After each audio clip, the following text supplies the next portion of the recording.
Good evening, America. I'm Nietzsche Dumas, and this is your Onyx News. Live from Onyx News Universal Studios.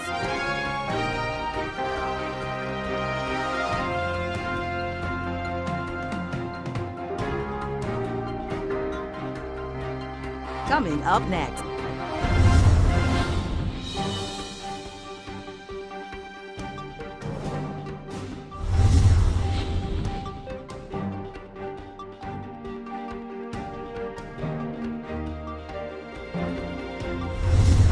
Lutheran Services Carolinas is a nonprofit Christian organization that services South Carolina and North Carolina therapeutic foster children.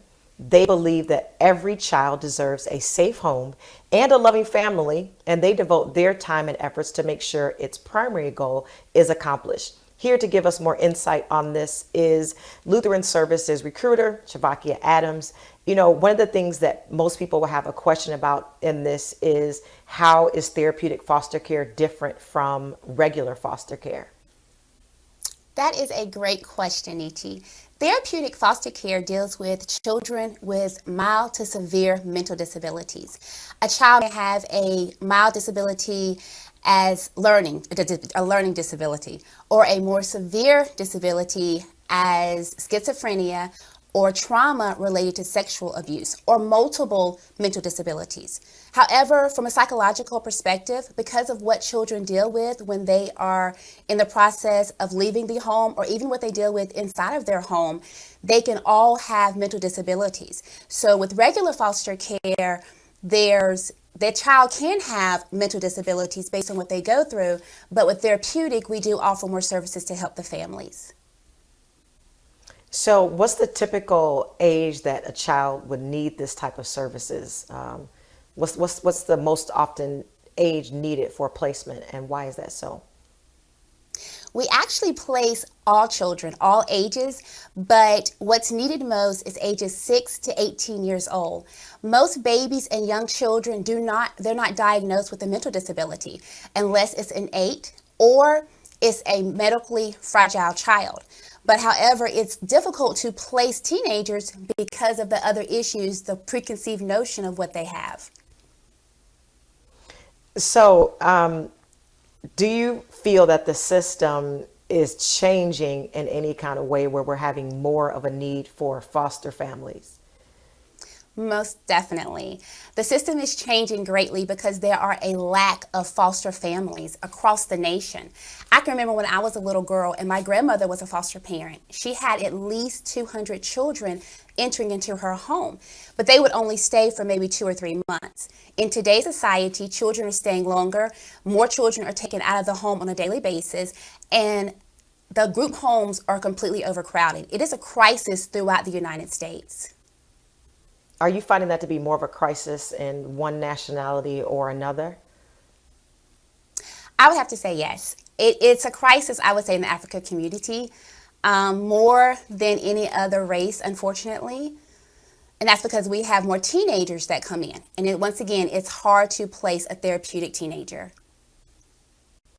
Okay, in 30 seconds or less, for anyone who's watching this live broadcast and wants to know how they can participate, how they can get into the process of becoming a therapeutic foster parent or family, in 30 seconds or less, let us know how they can do that. They can definitely go on the website. It's Lutheran Services Carolinas, lscarolinas.net, or they can personally email me at smcadams@lscarolinas.net. The process is very simple. You need to be at least 25 years of age, have a variable income, pass a background check, and provide a loving home for a family. Well, Ms. McAdams, thank you so much for everything that you shared today, and we look forward to staying connected. My timeline was absolutely full with what some are calling impeachment week, the final testimony of an extraordinary week of impeachment hearings that came from former White House National Security Advisor who wrote the book on Vladimir Putin, literally a political counselor at the U.S. Embassy in Ukraine who overheard a political conversation between President Donald Trump and European Union Ambassador Gordon Sondland. One of the takeaways from day 5 of the impeachment inquiry is the missing witness. His name was mentioned dozens of times on Thursday alone, but former National Security Advisor John Bolton was nowhere to be seen in the committee room. In fact, media reports indicated that he was in New York. Bolton has been subpoenaed to appear, and House Intelligence Committee Chairman Adam Schiff has so far suggested he won't be, even though his testimony could be of high interest to impeachment investigators. He is nowhere to be found. President Donald Trump has said that it was a great day of testimony on Wednesday, even though Sondland bolstered Democrats' impeachment narrative as he repeatedly talked of a quid pro quo. Trump complained that when he got home to the White House and checked out the news coverage on much of television, you would have no idea that they were reporting on the same event. Fake and corrupt news is what Mr. Donald Trump tweeted. Don't go anywhere. We'll be right back after this. Most of my family, they never graduated high school or even let alone go to college, so I'm trying to break that barrier.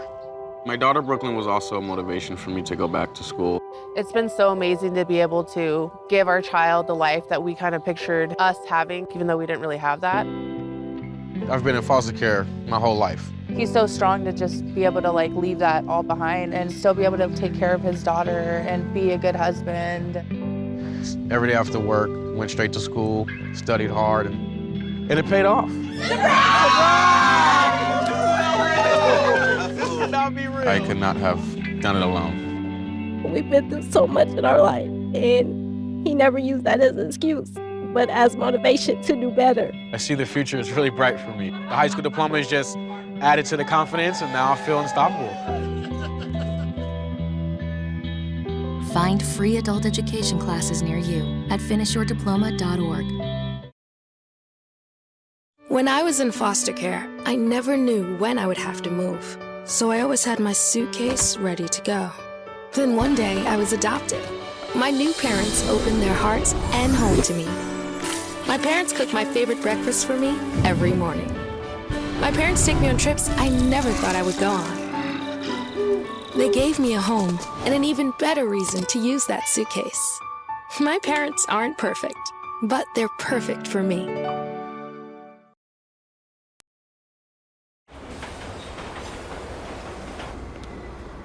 Attention travelers, next Tuesday a major power outage will cause complete chaos throughout the city. Water, phone, and internet service will be in short supply. There will likely be panic citywide. Stand clear of the closing doors, please. Disasters don't plan ahead. You can. Talk to your loved ones about how you're going to be ready in an emergency. Don't wait. Communicate.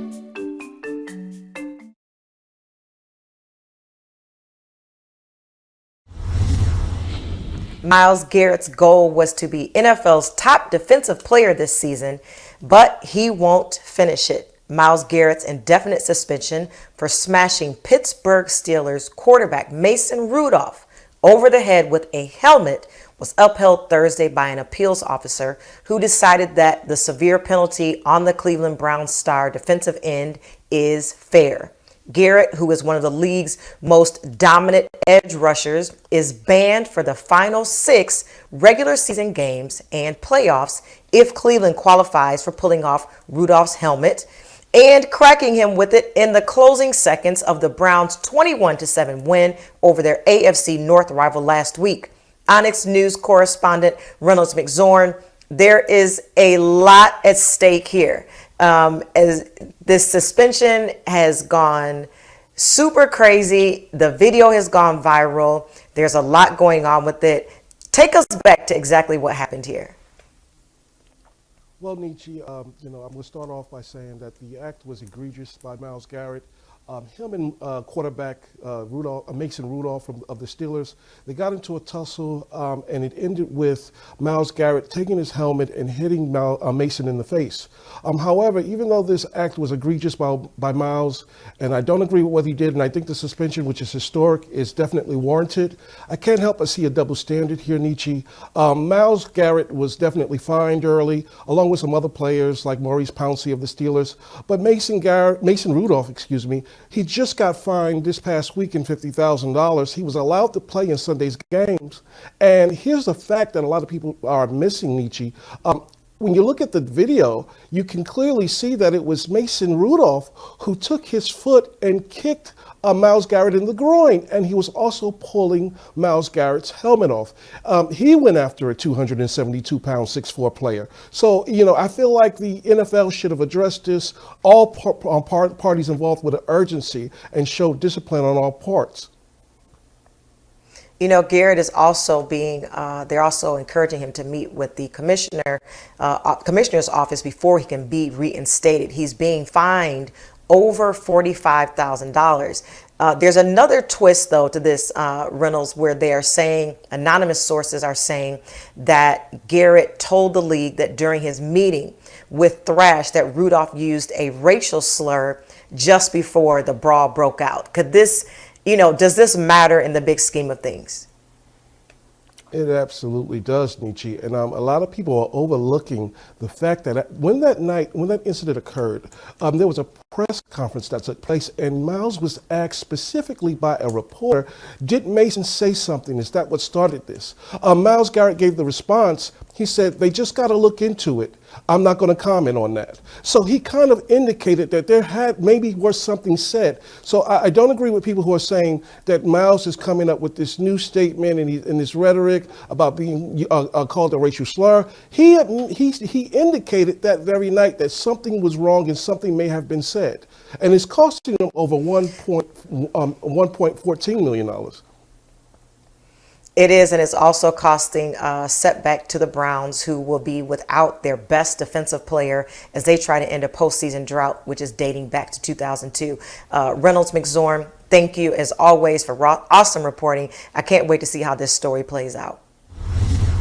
Former Penn State assistant football coach Jerry Sandusky was resentenced on Friday to 30 to 60 years in prison, the same penalty as before for sexually abusing children.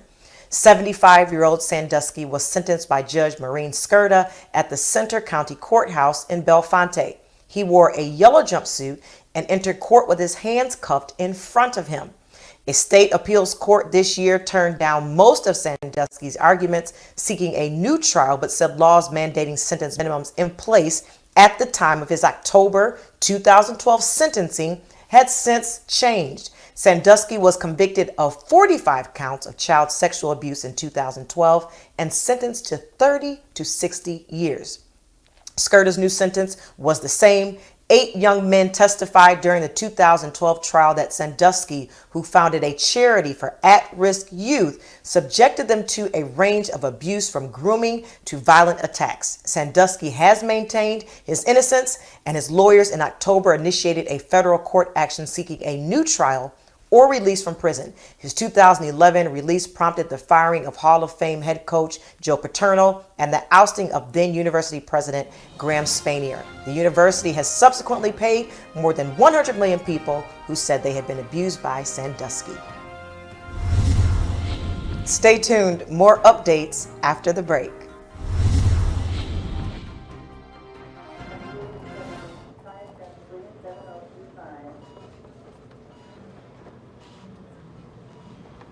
It's okay to be scared.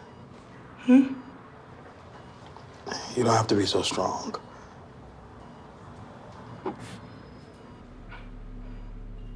Strength is not optional. This is my mother, my purpose. Real muscle is lifting her spirits between bedpans and bad news from doctors that doubt her strength. Strength is buried in bills, managing meds, and swallowing those moments of, Mom, it's me, your daughter. Remember? My strength is super, but I'm still human, right? Look who's here. There she is. Hey, thanks for your patience. How you feeling? If you're caring for a loved one, visit aarp.org/caregiving for care guides and community, or call 1-877-333-5885. When I was in high school, I was physically at school, but my mind wasn't at school. I had problems at home, and that's hard when you feel like you're doing it alone. That's when I met our niece, my mom, as I'll call her. She started helping me a little bit, like, Nia, I don't know what you're doing with your life, but your future is more important. She's my strength. Just being a support for those hard days and those hard nights, not giving up on me. Thank you to my mama. I wouldn't have did this if it wasn't for her. Today is for my mama and everybody who had my back. It takes a village to help somebody get their diploma. Some people would think, well, maybe it's really not that big of a deal, but it really is. It changes your whole life.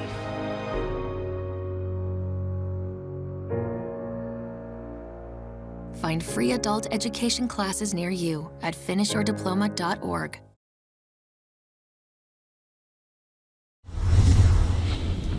On an unusually mild afternoon in November, the line to get inside of the Cathedral of St. John the Divine stretched down the Gothic landmark steps and around the block. In an offering tribute to Toni Morrison, speakers from Oprah Winfrey to Fran Lebowitz on Thursday each shared a very different but equally special portrait of the late Nobel Prize winner who died in August at age of 88. Here to give us more insight on that is Onyx News correspondent Dr. U.A. Thompson. Dr. Thompson, I was a big fan of her book, The Bluest Eye, and she has several other books that many people have read. Give us some insight on who she was. Yes, this event memorialized her in such a manner that is to be praised. I appreciate all of the organizers for putting this event on. Toni Morrison embodied the best of Black American genius. She was a true icon, a literist, a poet. This lady was just an awesome, towering figure in American history. We as Black Americans must celebrate our own. She have left us so many gems behind in her various essays and books. Nietzsche, this Toni Morrison is a true American leader, and I'm honored to have read so many of her titles and works, and I'm so honored that they gave her such a fitting tribute as the lines wrapped around the building. She was a Nobel Prize winner. She was a Pulitzer Prize winner. She wrote several short stories and plays. She is definitely a person that we can say actually lived their life with vitality, and she also left an impact for people to be standing in a line that is wrapped around the building to get in to pay homage to this woman whose books are going to carry on and live on. You are in academics and a professor. Speak to just, doing something that has staying power, something that will live on even beyond its normal years. Well, I think we all have to find our voice and not be afraid to use it, whether it is audible or through writing. Toni Morrison was a very prolific writer, but she was also not afraid to step into American politics and race relations. She was broad in her reach and her scope. If you can remember Nietzsche, she was very vocal about Black Lives Matter, about the innocent killing of Black men and women in the streets.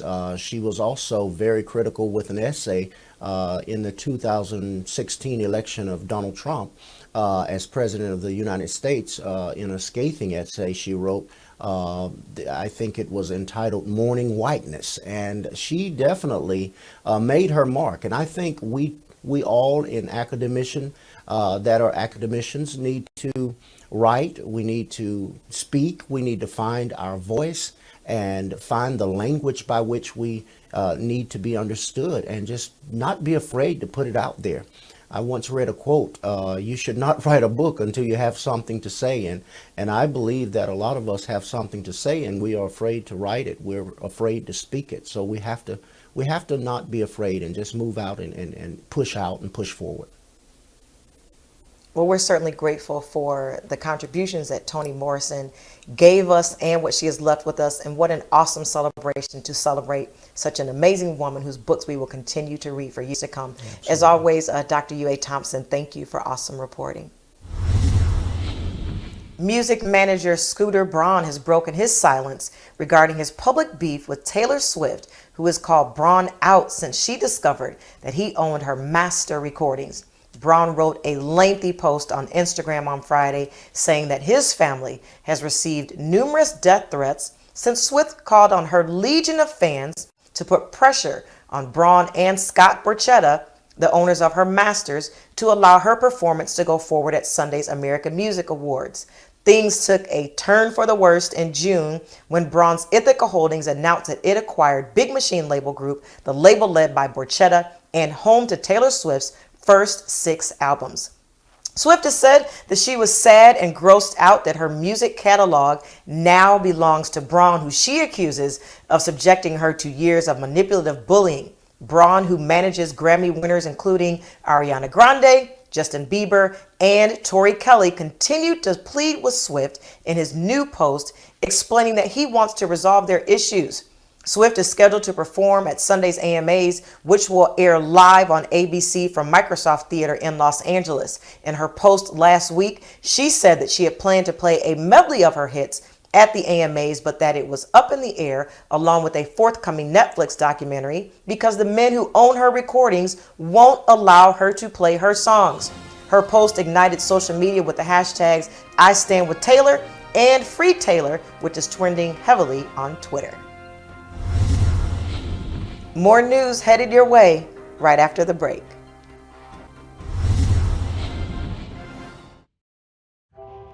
Most of my family, they never graduated high school or even let alone go to college, so I'm trying to break that barrier. My daughter Brooklyn was also a motivation for me to go back to school. It's been so amazing to be able to give our child the life that we kind of pictured us having, even though we didn't really have that. I've been in foster care my whole life. He's so strong to just be able to leave that all behind and still be able to take care of his daughter and be a good husband. Every day after work, went straight to school, studied hard, and it paid off. I could not have done it alone. We've been through so much in our life, and he never used that as an excuse, but as motivation to do better. I see the future is really bright for me. The high school diploma is just added to the confidence, and now I feel unstoppable. Find free adult education classes near you at finishyourdiploma.org. Do you have trouble falling asleep or wake up with a sore neck or headache? Then it's time you discovered MyPillow. Hello, I'm Mike Lindell, inventor of MyPillow. Just like you, I had problems sleeping. 10 years ago, I invented MyPillow. It took me 2 years to develop because I wanted to have everything you would ever want in a pillow. I made sure that you could adjust my patented fill so you could have the exact support you need as an individual regardless of your sleep position. I also wanted a pillow that would last, so I made MyPillow machine washable and dryable. I back MyPillow with a 10-year warranty and a 60-day money-back guarantee. Not only that, I do all my own manufacturing in my home state of Minnesota. I personally guarantee that MyPillow will be the most comfortable pillow you'll ever own. Call now or go to MyPillow.com. Use this promo code to save over 50% on a MyPillow 4-pack with 2 premium pillows and 2 Go Anywhere pillows. Order now. For the best night's sleep in the whole wide world, visit MyPillow.com. A new museum is opening up in New Jersey next year and is dedicated to honoring the life and legacy of freedom icon Harriet Tubman. The Harriet Tubman Museum, located in Cape May, New Jersey, is being erected next to the historic Macedonia Baptist Church. Tubman worked as an abolitionist in Cape May after escaping to freedom.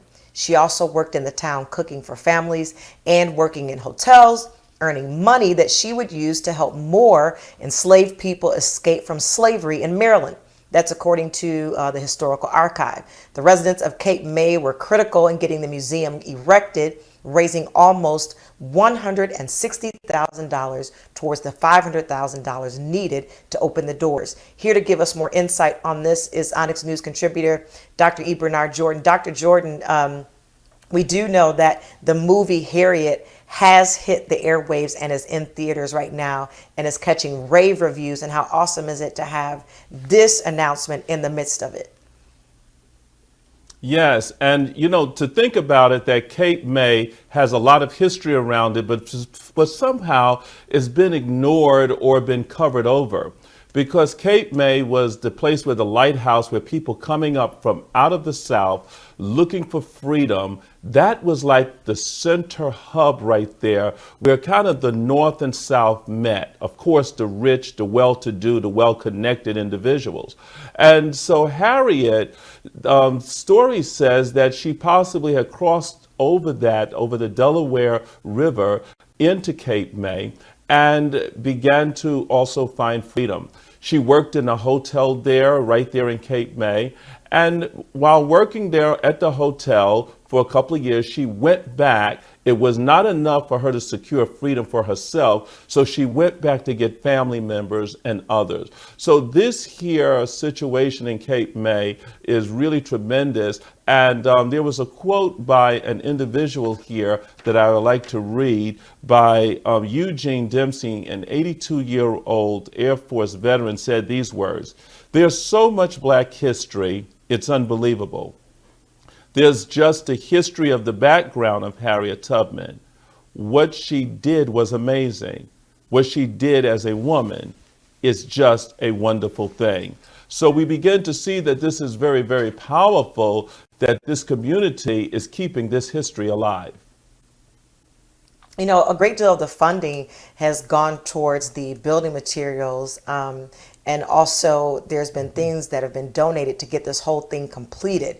This is being done to preserve a major part of history that some have said has disappeared. Over the years, there have been several monuments dedicated to Tubman's honor, including a statue in the Maryland State House and an old Confederate site in Baltimore that was rededicated in her memory. Recently, you know, we talked about the feature film, which is entitled Harriet, that hit box offices nationwide. The museum is actually expected to share that film on the opening day of opening up this amazing museum. Are you going to take a visit, Dr. Jordan? Listen, I would love to, but let me also say something. In the 1960s and the 1970s, right there, urban renewal came in and had dismantled the neighborhood and dismantled the community a great deal, which is really not urban renewal, but really Negro removal. So this is why a lot of things was not preserved. But here we begin to see history coming back alive in Cape May. Thank you so much, Nietzsche. I tell you, there's a lot more to this story. And in 2020, I hope we're still covering it. Absolutely. It's set to open in June 19th of 2020. I hope you all are able to check it out. Thank you, Dr. E. Bernard Jordan, as always, for great reporting. Thank you. Thank you so much for tuning in tonight. Be sure to hit the subscribe button and the bell so that you'll receive notifications. Remember to follow Onyx News on Instagram, Facebook, Twitter, and YouTube. And join us right back here at the same time, same place. I'm Nietzsche Dumas for Onyx News. Remember, stay woke, America.